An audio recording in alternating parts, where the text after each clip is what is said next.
সবাইকে শুভেচ্ছা জানিয়ে আজকের বাংলাদেশ সম্পর্কিত সংবাদ পরিক্রমা শুরু করছি। আজকের সংবাদ পরিক্রমার বিষয় মার্চ ফর জাস্টিস কর্মসূচিতে বাংলাদেশের কোটা আন্দোলনকারীরা। বৈষম্য বিরোধী ছাত্র আন্দোলন মার্চ ফর জাস্টিস নামে বিক্ষোভ কর্মসূচিতে যোগ দিয়েছেন বেশ কিছু আন্দোলনকারীরা। পদযাত্রাটি হাইকোর্ট প্রাঙ্গণ পর্যন্ত যাওয়ার কথা থাকলেও পুলিশের বাধায় দোয়েল চত্বর এলাকায় অবস্থান নেয় তারা। সারা দেশে শিক্ষার্থীদের উপর হামলা ও হত্যার প্রতিবাদে ৯ দফা দাবিতে বৈষম্য বিরোধী ছাত্র আন্দোলন এই কর্মসূচি পালন করছে। বুধবার সকালে ঢাকা বিশ্ববিদ্যালয় এলাকা থেকে শিক্ষার্থীদের এই পদযাত্রা শুরু হয়।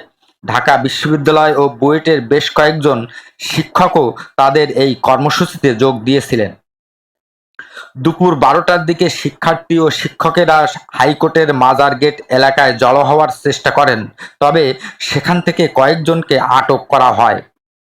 এরপর পদযাত্রাটি বেলা ১২:৩০টার দিকে দোয়েল চত্বর এলাকায় পৌঁছালে তাদের বাধা দেয় পুলিশ।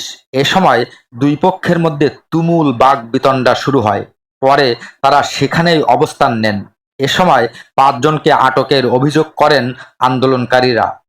এদিকে এই কর্মসূচির কথা মাথায় রেখে রাজধানী ঢাকা সহ দেশের বিভিন্ন জায়গায় অতিরিক্ত পুলিশ মোতায়েন করা হয়েছে। ঢাকা মেট্রোপলিটন পুলিশের যুগ্ম কমিশনার বিপ্লব কুমার সরকার বলেছেন, কোনো সাধারণ শিক্ষার্থীকে আটক বা গ্রেপ্তার করা হচ্ছে না। ছাত্রদের নাম ভাঙিয়ে যারা নাশকতার চেষ্টা করবে তাদের বিরুদ্ধে পুলিশ আইন অনুযায়ী ব্যবস্থা নিবে। অপরদিকে সারা দেশের এই আন্দোলনের সঙ্গে একজোট হয়ে চট্টগ্রামে আন্দোলনকারীরা পুলিশের ব্যারিকেড ভেঙে আদালত প্রাঙ্গণে বিক্ষোভের চেষ্টা করে। বরিশালে আন্দোলনকারীদের সঙ্গে পুলিশের তুমুল সংঘর্ষ বাধে। আহত হয় ১২ জন, আটক করা হয়েছে আরও ১০ জনকে। খুলনায় পুলিশের সঙ্গে ধাওয়া পাল্টা ধাওয়ার খবর পাওয়া গেছে। এদিকে এই ইস্যুতে সরকার নিজেদের অপকর্ম আড়াল করার জন্য মিথ্যা অপবাদ দিয়ে জামাতে ইসলামীকে নিষিদ্ধ করার ষড়যন্ত্র করছে বলে অভিযোগ করেছেন জামাতে ইসলামীর ভারপ্রাপ্ত সেক্রেটারি জেনারেল এটিএম মাসুম।